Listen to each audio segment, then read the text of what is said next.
অবস্থা থেকে আরো উপরে ওটার তাগিদ, এটি আমাদের মূল ড্রাইভিং ফোর্স হওয়া উচিত। তারপরে এই সমস্ত আলোচনাগুলি হবে। তো মন কি এবং মনের বাস কোথায়? কেউ বলতে পারবে কি মন কোথায় থাকে? আমাদের শরীরের মধ্যে একটা কথা আছে, ওয়েস্টার্ন সায়েন্স, হ্যাঁ, ওরা যেমন বলে যে mind is a product of brain. আমাদের ব্রেনের মধ্যে যে সমস্ত সেন্স বা যে নার্ভাস অ্যাক্টিভিটিস গুলি হয়, যে ইলেকট্রিক ইম্পালস জেনারেট হয়, সেখান থেকে কনসাসনেস বা মাইন্ড, কনসাসনেস বা যে চৈতন্য আমাদের ভারতীয় চিন্তাধারায় সেটি আলাদা, সেটি আরো মন নয়। আমাদের ভারতীয় যে দর্শন অনুযায়ী আমাদের অস্তিত্বের তিনটে মূল স্তর, এটি হচ্ছে আত্মা, তারপরে হচ্ছে মন, বুদ্ধি, চিত্ত, অহংকার। এই চারটে নিয়ে একটি বস্তু অন্তঃকরণ, আর হচ্ছে এই স্থূল দেহ। তো এই যে মনের বাস কোথায়? একদিকে দেখতে গেলে মন আমাদের সমগ্র শরীরেই ব্যক্ত হয়ে আছে, আবার একে খুঁজে পাওয়া যায় না। কিন্তু আমরা সাধারণত যখন ধ্যান করে থাকি বা ধ্যান করার চেষ্টা করি বা জপ করি, তখন আমরা হৃদয়ে বা মস্তিষ্কের উপরে সহস্রারে সেখানে গুরুর ধ্যান করতে বলা হয়। কিন্তু সেই ধ্যান যার করি, অবজেক্ট কার সাহায্যে করি? মনের সাহায্যে করি। তো এই এক্সেলেন্স আমরা যদি চাই, তাহলে আমাদের এই মনের যে নিয়ন্ত্রণ অত্যন্ত জরুরি।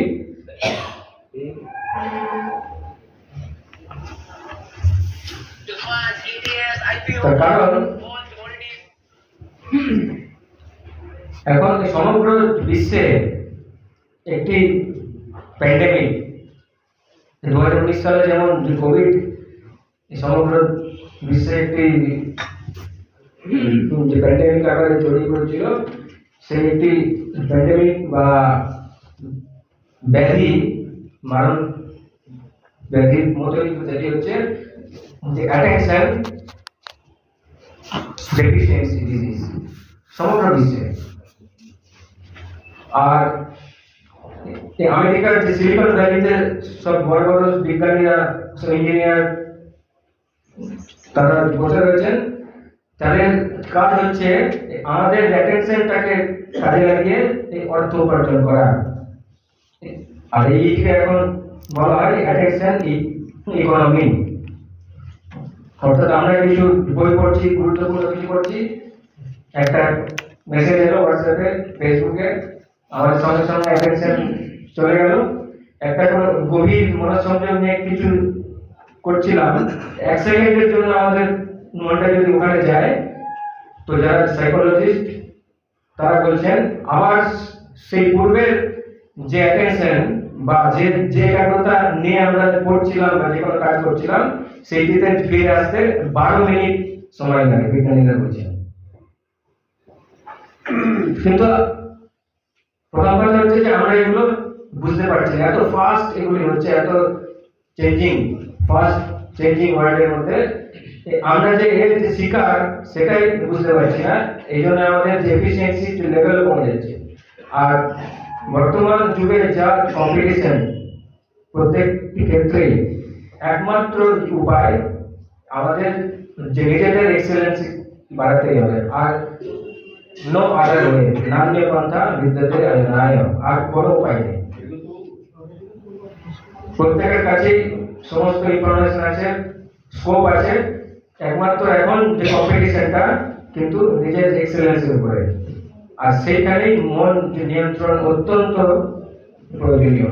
তাহলে মন নিয়ন্ত্রণ করতে গেলে প্রথমে দরকার যে মন কি সে ব্যাপারটা জানা, আর তারপরে মনের কিভাবে আমরা নিয়ন্ত্রণ করবো। স্বামীজির জীবনের ঘটনা তো জানো সবাই, এখানে বলছি না, স্বামীজি সেই বিদেশে নিয়ে গেছেন নৌকার এই জলের উপরে ডিমের যে খোলাগুলি ভাসছে, আর কিছু রাখাল ছেলে ওরা সে বন্দুক দিয়ে তাক করছিল, ঘটনা জানো তোমরা। স্বামীজি দেখলেন যে কেউই সেই ডিমের খোলাতে তাক করতে পারছে না, তো উনি বন্দুক টিকিয়ে নিলেন এবং একটিও তিনি মিস করলেন না। প্রত্যেকটি এই নদীর স্রোতের সঙ্গে যে উঠছে নামছে ডিমের খোলা, স্বামীজি বন্দুককে তাতে প্রত্যেকটি হিট করলেন। সেই রাখাল যে ছেলে তারা বললেন যে আপনি নিশ্চয় খুব এক্সপার্ট, অনেকদিন প্র্যাকটিস করেছেন। স্বামীজি বললেন আমি প্রথমবারের জন্য বন্দুক ধরলাম, আমি কোনোদিন বন্দুক চালাইনি। So this is the power of concentration, একাগ্রতা। তো এই একাগ্রতা দিয়ে আমরা জীবনের প্রতিটা ক্ষেত্রে কিন্তু এক্সেলেন্স আনতে পারি। এবার এখানে যেহেতু যে থিওরির কথা বলা হয়েছে, তো আমাদের অন্তঃকরণ কি এই ব্যাপারটা একটু জানা দরকার। চিত্তবৃত্তি বা পতঞ্জলি ওই দিকটাই আমরা যাবো না, টেকনিক্যাল অনেক ব্যাপার। তো আমরা যেমন বাড়িতে যাই বা আমরা বলি কোথায় যাচ্ছ না বাড়ি, তো বাড়ির মধ্যে আবার অনেকগুলি ঘর থাকে, কোনোটি রান্নাঘর, কোনোটি শোয়ার ঘর বা ড্রয়িং রুম। তো এই সব ঘরগুলি মিলে হচ্ছে বাড়ি, কিন্তু এক একটি ঘরের এক একটি কাজ। সেরকম মন, বুদ্ধি, চিত্ত, অহংকার, এই চারটে আলাদা ঘর, এই চারটে ঘরের আলাদা কাজ, কিন্তু এই চারটে মিলিয়ে হচ্ছে বাড়ি, এই অন্তঃকরণ। এটাকে বলে অন্তঃকরণ। এই অদ্বৈত বেদান্ত মতে এই অজ্ঞান থেকেই মনের সৃষ্টি হচ্ছে। অজ্ঞান মানে একটি কিন্তু মেটেরিয়াল। ওয়েস্টার্ন সায়েন্স যেমন বলে যে কনসাসনেস, মাইন্ড ইজ কনসাস, কিন্তু আমাদের ভারতীয় যে দর্শন মতে মন হচ্ছে দেহের মতোই একটি জড় পদার্থ, কিন্তু এটি যে অতি সূক্ষ্ম এবং এর মধ্যে যে রজগুণ বা সত্ত্বগুণ এগুলি সব মিক্সচার হয়ে আছে বলে এটিকে সূক্ষ্ম, এবং এর মধ্যে আমাদের যে আত্মচৈতন্য, এই আত্মার যে শক্তি তাদের প্রতিফলিত হয় বলে এই মনকে যেন মনে হয় কনসাস বিং।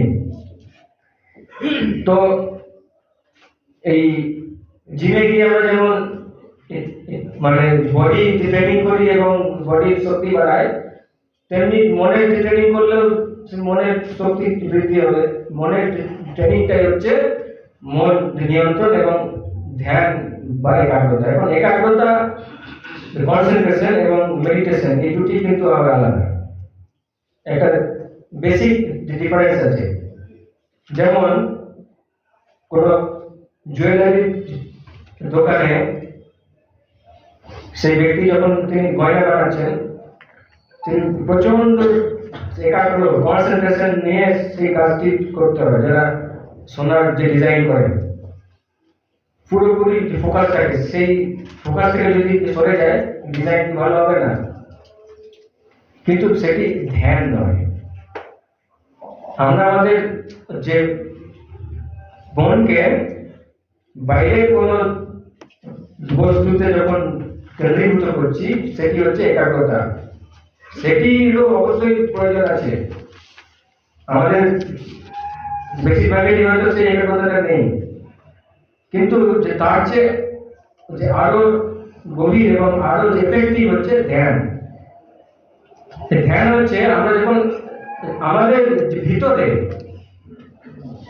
মানে আমাদের যে অবজেক্ট অফ কনসেন্ট্রেশন যখন আমাদের ইনসাইড হবে, আমরা আমাদের মনের সোর্স, সেইখানে যখন আমাদের অ্যাটেনশনকে কেন্দ্রীভূত করব, সেটি হচ্ছে ধ্যান। আর যখন আমার বাইরে কোনো অবজেক্ট, যখন ক্রিকেট প্লেয়ার ব্যাটিং করে, যখন তার একটু যদি যে মনসংযোগে যে তৈরি হয়ে যায়, আউট হয়ে যায়, তো সে একাগ্রতার বিষয়বস্তু হচ্ছে কিন্তু বাইরের বস্তু, বল বা সে প্লেয়ার বা ম্যাচ যে সিচুয়েশন এভরিথিং, কিন্তু সেই একাগ্রতাটা পেতে সহায়তা করে ধ্যান। এই জন্য আমাদের এই ধ্যানের অভ্যাস, এই ধ্যান অভ্যাস করলে কনসেন্ট্রেশন বা একাগ্রতাও ধীরে ধীরে আসবে। তো এই মন মানে কি, মনের যে কাজই হচ্ছে ছটফট করা আর শুধু ইচ্ছা করা, সংকল্প আর বিকল্পাত্মক মনে সাজা দেওয়া হচ্ছে। স্বামীজি খুব খুব সহজভাবে আমাদের সাধারণ মানুষের মনের অবস্থাটা কি বর্ণনা করেছেন, যে একটি বাদর, সে বাদর স্বভাবতই হচ্ছে চঞ্চল, তো তাকে মদ খাইয়ে দেওয়া হয়েছে এবং সেই অবস্থায় তাকে একটি বিছে কামড়ে দিয়েছে। তো তাহলে বোঝা যায় সেই যে বাদরটি কতটা আছে চঞ্চল। তো আমাদের এই মনের অবস্থা স্বামীজি বলছেন যে ঠিক এইরকমই। বিছেটা কি না, ঈর্ষা, সেটিও মনেরই একটি ক্রিয়া, যে অন্যের ভালো, হ্যাঁ মানে যখন উন্নত এগিয়ে যাচ্ছে বা অন্যের ভালো দেখছি আমরা পরস্বীকারতা বা ঈর্ষা, এটি হচ্ছে বিছে। এর যে দংশনে আমরা সবসময় যে বলছি, সূক্ষ্ম হোক বা স্থূলভাবেই হোক, নৈঙ্গিক হোক আর নৈঙ্গিক হোক, আমরা স্বীকার করি বা নাই করি হোক, এটা একটা খুব অতি যে সূক্ষ্ম একটি আমাদের বীজ রূপে থাকে। আর হচ্ছে এই অহংকার রূপী মন। অহংকারটিও আমাদের ওই যে চারটে ঘর বলল অন্তঃকরণ, এই একটি বস্তু অজ্ঞান থেকে তৈরি হয়েছে, এর চারটে আলাদা আলাদা যে ফাংশন। যখন সে কিছু নিশ্চিত করছে যে এটা করতেই হবে, আমরা তাকে বলছি বুদ্ধি। আর যখন সে কিছু সিদ্ধান্ত মূলক কিছু নিচ্ছে না, সে শুধু ইচ্ছা করছে, সংকল্প করছে যে এটা পেলে ভালো হতো বা এটা চাই, সেটা হচ্ছে মন। আর আমরা যখন কোনো ক্রিয়া করছি বা আমাদের পঞ্চ ইন্দ্রিয়ের সাহায্যে আমরা এই জগৎকে অনুভব করছি, তার যেটা যে স্মৃতি বা কার্বন কপি আমাদের মধ্যে যে থেকে যাচ্ছে, সেটি হচ্ছে যে চিত্ত। আমরা যারা যে রিসিপ্ট লিখি, প্রথমে একটা কাগজে লেখা হয়, তার তলাতে কার্বন পেপার থাকে, সেই কার্বন পেপারের যে ছাপটা আমার রিসিপ্ট বইতে থেকে যায়। আমরা যে কাজ করি আমাদের মনের সাহায্যে, এই পঞ্চ ইন্দ্রিয় চক্ষু, কর্ণ, নাসিকা, জিহ্বা, ত্বক, সেই কাজের একটা ইমপ্রেশন, কার্বন কপি আমাদের এই অন্তঃকরণে ইটারনালি চিরকালের জন্য যে থেকে যায়। এই কার্বন কপি, এইটিকে বলা হয় যে সংস্কার। আমরা যেমন যে হিন্দুরা বিশ্বাস করি যে বা বলি যে এই ছেলেটি সংস্কার খুব ভালো বা পূর্বজন্ম থেকে সে ভালো সংস্কার নিয়ে এসছে, এই অন্তঃকরণে অ্যাকচুয়ালি মৃত্যু সময়ও এর নাশ হয় না। মৃত্যুর সময় অ্যাকচুয়ালি আমাদের এই দেহটা শুধু নাশ হয়, এই অন্তঃকরণ মন, বুদ্ধি, চিত্ত, অহংকার সব পুঁটলির মতো করে প্রাণের সঙ্গে বেরিয়ে যায়, পরের জন্মে আবার ওইটাই আসে। That is a different theory, সেটা একটা আলাদা তত্ত্ব। তো আবার সেখান থেকে আমাদের জার্নি শুরু হয়। ওই যে কার্বন কপি, এই সংস্কারটা হচ্ছে চিত্তর মধ্যে থাকে, স্মৃতি। তারপর যখন আমরা কিছু যে দেখছি অ্যাডভার্টাইজ, তো আমার পূর্বের স্মৃতিটা যে জেগে ওঠে, সেটা সেই চিত্ত থেকে। আর প্রত্যেকটি ক্ষেত্রে আমরা আমার যে আমিত্ব, তার যে প্রকাশ যে আমি করছি, এটি হচ্ছে অহংকার। এই চারটি কিন্তু ওই একই বস্তুর মধ্যে হচ্ছে, তার বিভিন্ন ফাংশন অনুযায়ী তার বিভিন্ন নাম দেওয়া হচ্ছে। তো এই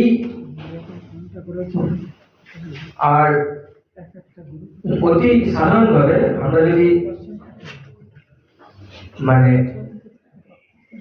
সাইকোলজিস্টদের ভাষাতে আমাদের মনের যে 3টে স্তর আছে,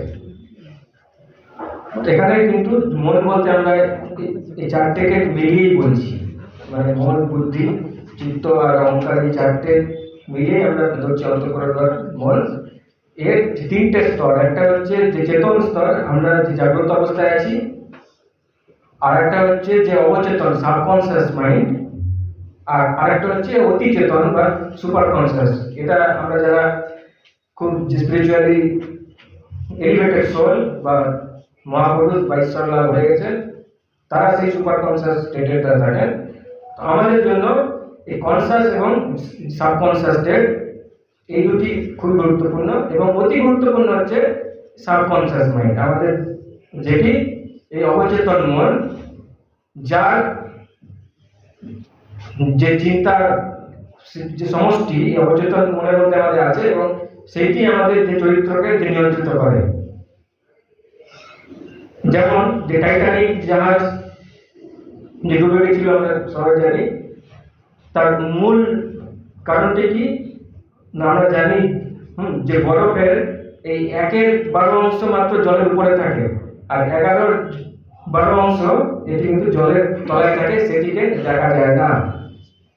তো সেই জাহাজের ক্যাপ্টেন তিনি ওই আইসবার্গের এই অল্প শুধু উপরের অংশটুকু দেখেছিলেন, তিনি ভাবতে পারেননি যে একটা বিরাট পাহাড় জলের তলায় আছে। ফলে সেই স্পিড নিয়ে গেল এবং ধাক্কা হলো এবং সেটি ধ্বংস হলো। সেরকম এই আমরা সারা দিনে যে সমস্ত যে চিন্তা করি, প্রায় অ্যাভারেজ 60,000 থটস আমাদের আসে কম বেশি জাগ্রত অবস্থায়। সেটি হচ্ছে খুবই ক্ষুদ্র অংশ, বেশিরভাগ অংশ কিন্তু ওই আগে যে বললাম কার্বন কপি। আমরা কনসাস অবস্থায় যা করছি, এই কার্বন কপি যেমন রিসিভ বইতে যে থেকে যায়, সেরকম তার যে ইমপ্রেশন সাবকনসিয়াস মাইন্ডে কিন্তু আমাদের থেকে যাচ্ছে চিরতরে। ফলে কনসাস অবস্থায় আমরা হয়তো অতটা অ্যালার্ট নই যে কোনো কাজ করছি, কিন্তু তার ইমপ্রেশনটা কিন্তু সেখানে ধীরে ধীরে জমা হচ্ছে এবং সেখানে থেকেই যাচ্ছে, এবং সেইটি আমাদের ড্রাইভিং ফোর্স।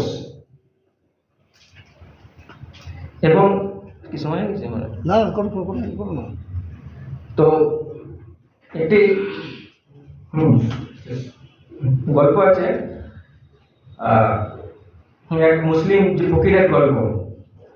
হ্যাঁ, মুসলিম সে খুবই ভক্তিমান এবং সে রোজ একটি পীরের যে দরগাতে সন্ধ্যেবেলায় প্রদীপ জ্বালাতো। এটি তার যে 30 বছরের অভ্যাস। তার আমাদের ঝড় জল হোক, বৃষ্টি হোক, যে কোনো বাধা বিপত্তি হোক, সেইটি সে কোনোদিনও মিস করতো না। একবার এক যে নারীর প্রতি তার খুব আকর্ষণ হয় একটি পতিতালয়ে। তো সে অনেক টাকা পয়সা জোগাড় করে, মানে ভিক্ষা করে দিনের পর দিন সে সেই প্রেয়সীকে চাইতে মানে চায়, তাকে বিয়ে করতে চায়। কিন্তু সেই যে নারী সে রাজি হলো না। সে বললো যে আমার এত টাকার প্রয়োজন, তুমি যদি আমাকে এত টাকা দাও তো তাহলে আমি বিয়ে করতে পারি। তো সে এরকম 1 বছর ধরে টাকা জমিয়ে সে সেই প্রেয়সীর কাছে গেল এবং সকাল থেকে গিয়ে সেখানে হাজির। কিন্তু সে দরজা খুলবে রাত্রেবেলায়, সন্ধ্যেবেলায়। সকাল থেকে তার মনে হচ্ছে যে এক একটি সেকেন্ড যেন এক একটি দিন, এক একটি বছরের মতো। তো তার যে বুদ্ধির ভ্রম, যে বুদ্ধি বা সে প্রতি হতে যাচ্ছে 30 বছর ধরে, সে একটি সুন্দর যে ফকির মানে সন্ন্যাসী, আমাদের হিন্দু যেমন সন্ন্যাসী একটা পবিত্র জীবন যেমন সে করছিল, কিন্তু সে বুদ্ধি ভ্রম হলে যেরকম হয়, তীব্র মনের বেগ সে সামলাতে পারছে না। কিন্তু সে সারাদিন না খেয়ে ওখানে অপেক্ষা করছে। যেই সন্ধ্যে হয়েছে সে খুব আনন্দিত যে এরপরে আমি এতটুকু দিন ধরে যাকে চাইছি আমি তার সঙ্গ করব, কিন্তু এই যে তার 30 বছরের যে অভ্যেস, যেই সন্দেহ হয়েছে তার হঠাৎ সেই মনে পড়েছে যে আমাকে তো পীরে সেই দরগাতে প্রদীপ জ্বালাতে হবে। সে সঙ্গে সঙ্গে ওখান থেকে দৌড়ে গিয়ে সেই পীরের সেই দরগাতে গিয়ে প্রদীপ জ্বালালো আর আল্লাহর কাছে খুব সে প্রার্থনা করলো এবং সে কৃতজ্ঞতা জানালো যে তুমি আমাকে আজকে একটা চরম যে বিপদের হাত থেকে, অধঃপতনের হাত থেকে আমাকে বাঁচিয়ে দিয়েছো। কিন্তু যেটি মূল কথা যে এই ড্রাইভিং ফোর্স, এই সংস্কার, সেটি আমাদের সাবকনসিয়াস মাইন্ডে থাকে দীর্ঘদিন, যে রিপিটেড প্র্যাকটিসের ফলে। এটি হচ্ছে আমাদের যে চরিত্র।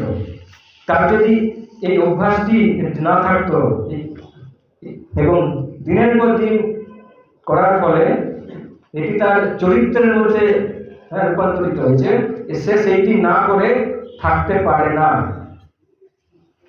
এটি হচ্ছে আমাদের অবচেতন মনের পাওয়ার, দ্য পাওয়ার অফ অবচেতন সাবকনসিয়াস মাইন্ড। এই সাবকনসিয়াস মাইন্ড অ্যাকচুয়ালি আমাদেরকে কিন্তু কনসিয়াসলি পরিচালিত করে। আমরা জাগ্রত অবস্থায় বা চেতন অবস্থায় আমরা পরিচালিত হই, এবং এইটি হচ্ছে এখনকার যুগের যে অ্যাডভার্টাইজমেন্ট, যে সায়েন্স, যে একটা অ্যাডভার্টাইজমেন্ট আছে আমার মনের মধ্যে, যেরকম যে সংস্কার আছে, we get attracted to that kind of advertisement. তো এই অচেতন মন এবং চেতন মন, তো তাহলে আমাদের উপায়টি কি না, চেতন যে মনটিকে ধীরে ধীরে সৎ অভ্যেসে লাগাতে হবে। সঙ্গ একদিনে তো এটি হবে না। সঙ্গের যে প্রভাব, যদি আমরা সৎসঙ্গে থাকি তো ধীরে ধীরে আমরা সেই সৎ সংস্কার আমাদের এই মনের মধ্যে ধীরে ধীরে ধীরে সেখানে স্টোর হতে থাকবে। বিশেষ করে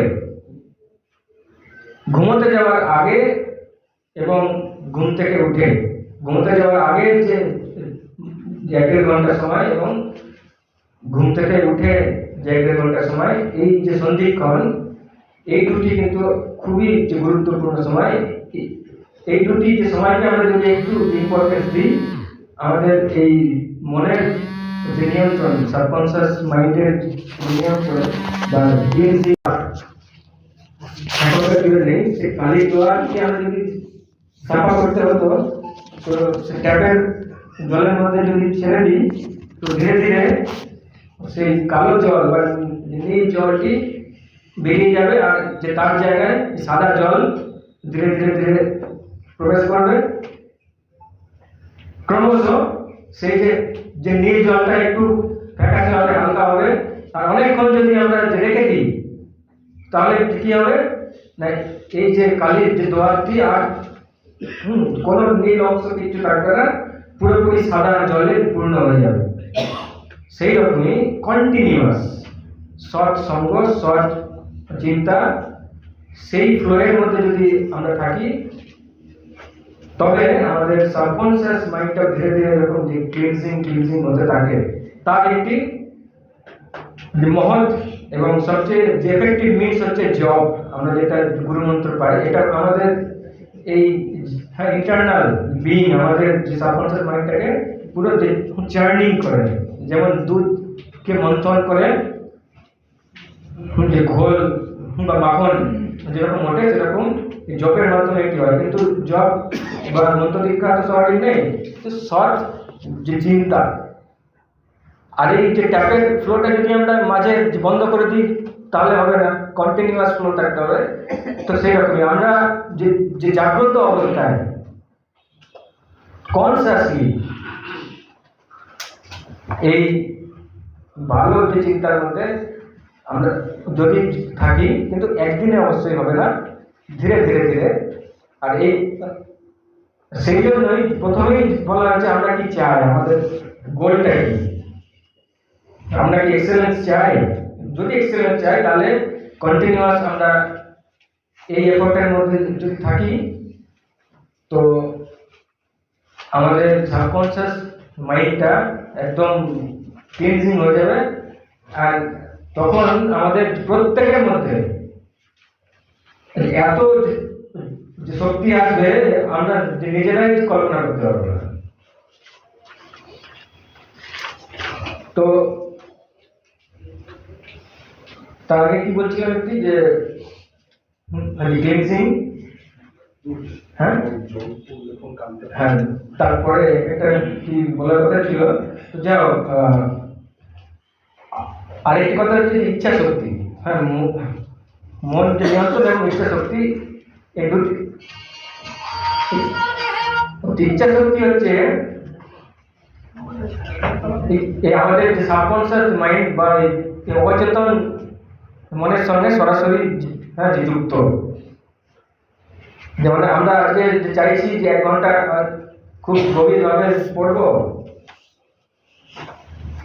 আমার বন্ধুকে বললো যে আজকে চল একটা সিনেমা এসছে ভালো, বা আজকে ইন্ডিয়া পাকিস্তান ম্যাচ আছে, আমার মনে ছিল না, ফলে আমার সেই পড়াশোনা গেল বা আমি যে কাজ করছিলাম সেটি গেল। এই ইচ্ছা শক্তির অভাবের জন্য আমি সেলফ কন্ট্রোল, নিজেকে নিয়ন্ত্রণ করতে পারছি না। তো এই ইচ্ছা শক্তি বা will power is directly proportional to the purity of mind. মন যত শুদ্ধ হবে আমাদের ইচ্ছা শক্তি এবং একাগ্রতা দুটোই কিন্তু বেশি হবে। আর এই কারণে মনের শুদ্ধতার উপরে এত জোর দেওয়া হয়েছে। এখন অনেকে বলবে যে আমরা চারপাশে দেখি যে অনেক বা মানুষ আছেন বা কেউ কেউ আছেন যাদের সত্যিই খুব ইচ্ছা শক্তি, তারা যেটি ধরেন সেটি করেন বা করেই ছাড়েন, কিন্তু যে কাজটি করেন সেটি যে শুদ্ধ কাজ, ভালো কাজ বা নৈতিক কাজ সেরকম আদৌ হয়তো নয়। কিন্তু এই যে অনৈতিক কাজ বা যে ক্ষতিকারক যে কাজ, সেদিকেও কারো কারো ইচ্ছা শক্তির বিকাশ, ট্রিমেন্ডাস উইল পাওয়ার, কিন্তু সেখানে দেখতে হবে তার মোটিভটা কি। সে যেটি যে চাইছে খুব স্ট্রংলি চাইছে যে আমাকে এটি পেতেই হবে। আমরা যে ভালো জিনিসটি চাই সেটি অত স্ট্রংলি আমরা চাই না, যে আমাদেরকে ভালো হতেই হবে। এই যে ইচ্ছাটা, এই ইচ্ছাটাও যদি স্ট্রং হয় বা আমরা যদি আমাদের মনকে নিয়ন্ত্রণ করতে পারি, তাহলে আমাদের এই গোল আমরা অ্যাচিভ করতে পারবো। এই যে একটা এইম আমাদের, এইটিও কিন্তু স্ট্রং নেই বলেই আমাদের ইচ্ছা শক্তিটা সেইভাবে বিকশিত হয় না। তো ইচ্ছা শক্তি আর পিউরিটি এই দুটি ওতপ্রোতভাবে যে জড়িত বললাম আমরা।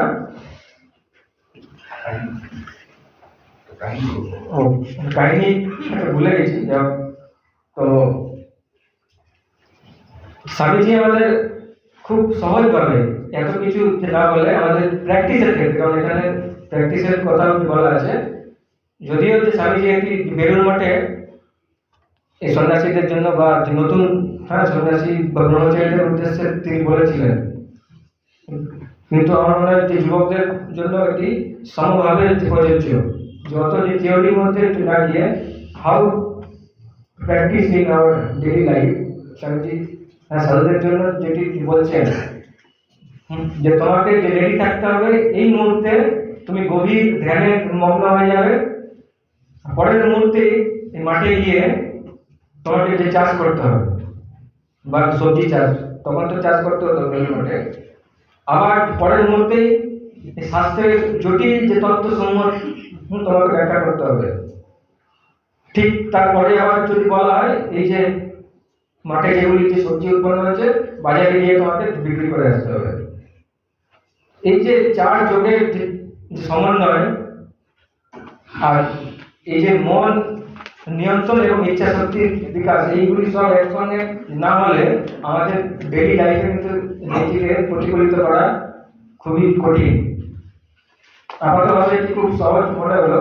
আর আমরা যেহেতু যে সমাজে আছি বা কাজের মধ্যে আছি, আমাদের জীবনটিও কিন্তু ঠিক এরকম ভাবে একটি এক্সেলেন্স জীবন করতে হবে।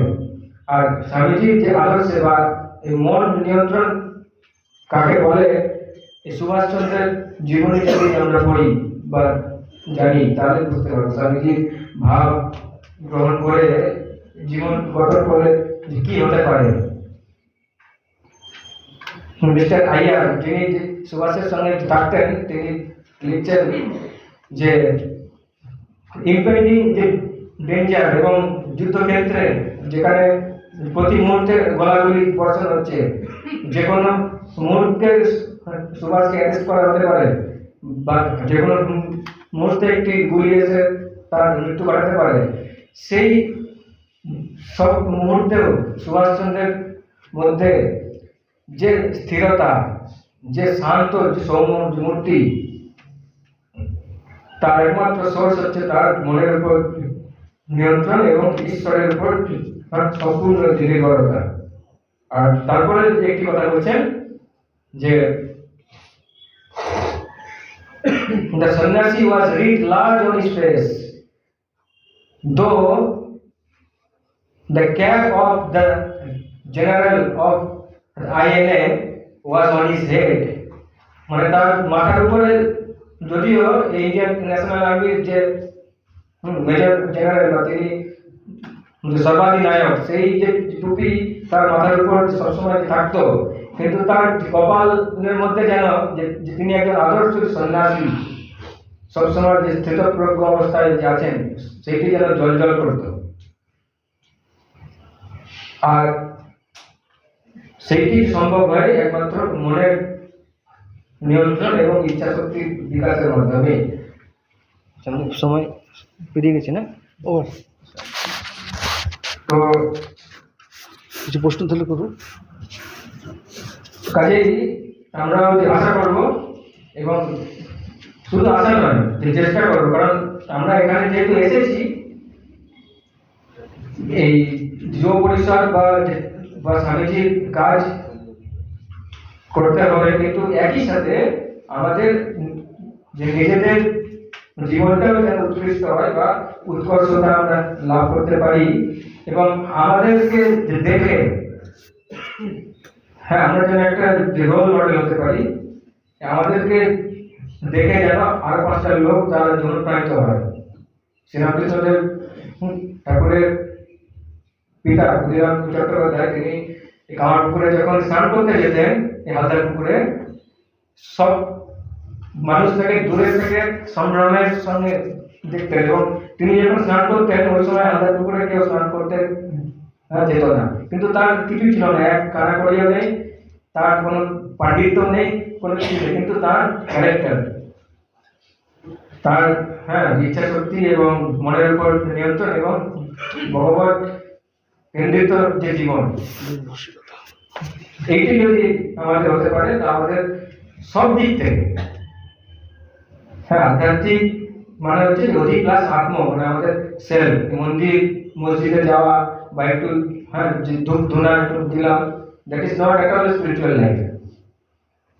আমাদের মধ্যে আত্ম সংযম, ইচ্ছা শক্তি এবং একটা প্রেমপূর্ণ জীবন, স্বার্থশূন্য জীবন, এইটি যদি যথাযথ বিকাশ, এইটি হচ্ছে আধ্যাত্মিক জীবন। আমরা স্বামীজির কাছে, ঠাকুর বা স্বামীজির কাছে প্রার্থনা করি যে সেই আধ্যাত্মিক পরিপুষ্টি আমাদের লাভ হোক, শরীর, মন এবং বুদ্ধি এর যথাযথ এবং সুষম বিকাশ ও নিয়ন্ত্রণের মাধ্যমে। ओम शांति शांति शांति। हरि ओम तत्सत। श्री राम कृष्णार्पणमस्तु। এই আলোচনার উপরে তোমাদের